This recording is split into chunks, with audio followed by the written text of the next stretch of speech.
What is going on, everybody? It is Friday, February the 4th, and that means it is time for my News Radar.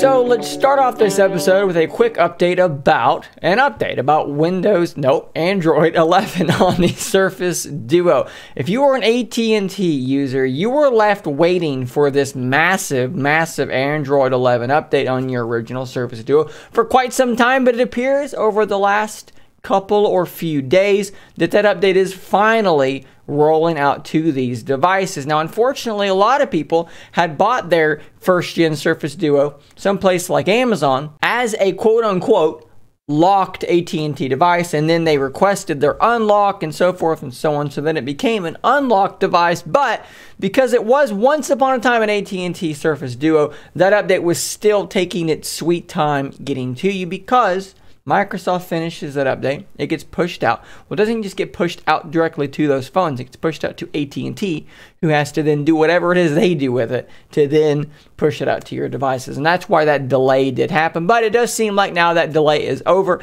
and everybody with the Surface Duo should now be able to download Android 11. I'd love to know, now that more and more of you have Android 11 on your Surface Duo, what do you think of it? Please let me know in the comments down below kind of what your experience has been. New bugs, succession of old bugs, new features you're enjoying the most. Let's have a good conversation down there. So sticking with the Surface Duo news here, we have a fairly interesting little teardown here. So regarding the Surface Duo 2 pin cover, which if you don't know somehow, this is a cover that goes on your Surface Duo 2, which allows the Surface Slim Pin 2 to magnetically attach to it, thereby actually charging that pin. It's a quite handy little feature to have if you are a pin user. And a lot of people have wondered from the very beginning, how exactly does this work? Because obviously the battery in Duo 2 is charging that Slim Pin 2, right? But then how is that case getting power from Duo into that pin? Interestingly enough, if we use something like D-Brand here, who has a teardown skin, and we look around here on Surface Duo 2, I mean, you know, it's going to be on this side, right? There should be some kind of an induction coil, some way to transfer that power over. And personally, when I look around it, maybe I'm missing something. I'm not seeing this induction coil anywhere that is at least obvious to me. So now let's jump to a Reddit post here where a user actually took one of these pin cases and tore it apart. And if you do this here, you can see that there is clearly something there, a power ribbon moving to this, and he ripped that out actually as well to show that that appears to be how the power is magnetically attaching. The power is wirelessly charging there. But this here, that is definitely an induction coil, which should indicate that down here somewhere is some way to deliver power. Now, it's possible that this teardown skin is not 100% accurate. I believe that this is on the bottom side. And some people actually in that thread linked this image from Windows Central where they did a teardown.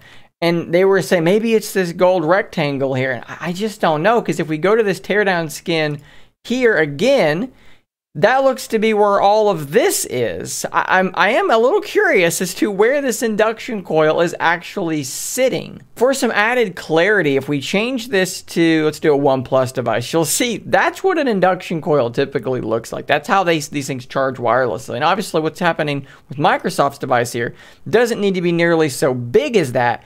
But the problem here is that I just don't see anything that even slightly resembles what we're talking about at all. I would love if somebody out there smarter than me understood exactly how that power was being delivered. I mean, there's got to be something. There's got to be something down there. I just don't see what it is. Maybe this is incorrect. Maybe, in fact, it is that spot right there. Does that line up correctly? I guess it kind of does. It's slightly off-center from where the SIM port is. SIM port should be about there. So maybe that's what it is. I would just love to know from any of you guys that might know better. And, of course, thanks to Reddit user Panzer Shark Cat for posting this. And link to all this will be down in the description. Let's talk about another piece of Surface Duo news. I know this is a lot, but it's what's happening right now. This is what we're going to do. Finally. The Otterbox case for Duo 2 is available to be ordered. It is rather expensive, and as much as I would love to be able to cover the thing, it's hard for me to justify spending nearly $100 to get this thing in when I probably wouldn't wind up using it full-time anyways. I'm quite happy with the bumpers, but luckily for you, there are some people who are giving some tests and some reviews of that case, which if you do want to buy, link is in the description. It is not an affiliate link. It's just a link so that you can get there more quickly. But there's a lot of questions about this thing, right? How does it work? Does phone mode work correctly? Well, luckily, Grandpa Dale Ross himself has a video up on this. I'm not going to play very much of this video at all because I want you to go watch his video yourself, but he does a good job of showing how this case works. The USB-C cover, he does in fact talk a bit about phone mode and how that does work. This thing does actually have screen protectors built in on the top there, which I don't love, but I believe he does talk a bit about that, how touch response still works and so forth and so on. So if you want to see some opinions from someone who actually has their hands on that case, there's that for you. Link also down in the description. So there you go, a premium new case option available for Surface Duo 2.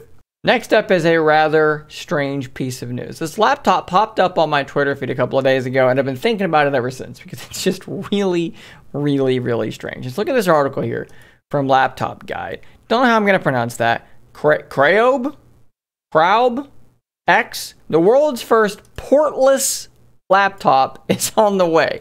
And guys, before I scroll down, let me warn you, this thing looks absolutely nutty. Let's scroll down. You can see here initially, look how thin this thing actually manages to be. So when you talk about a laptop or a tablet or anything, you're going to have a port on it, right? You're going to have a USB-C port, which is quite thin, right? Look at the original Surface Duo. It's about as thick as a USB-C port, but also, you know, maybe USB-A and things like that. And that's going to add thickness to this device. When you don't have to do that, this thing can possibly become extraordinarily thin. And as you see here, well, look, I need to charge it. I need to be able to plug it into at least power, if not also, you know, storage and things like that.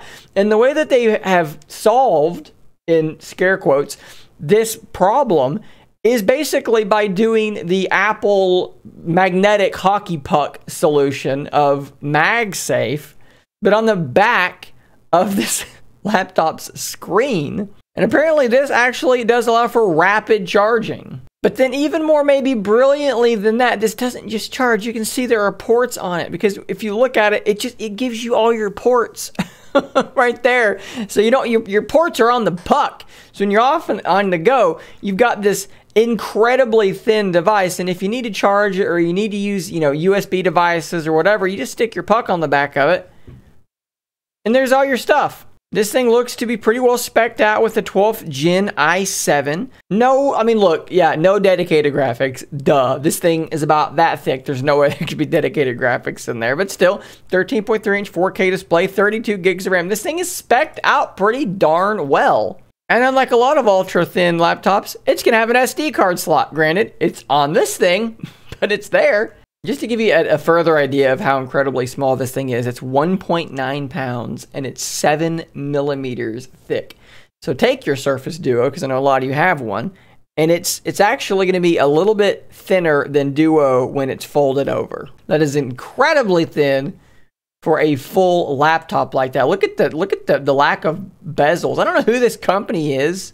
I've never heard of them before in my life, so I don't know if this thing's going to be worth caring about at all, but it looks incredible, and this is such a novel solution that you have my attention. I don't believe there's any word on pricing just yet, but expect it to be very expensive. And let's wrap things up with a rather sad piece of news. Reported here by Ars Technica, BlackBerry sells mobile and messaging patents for $600 million.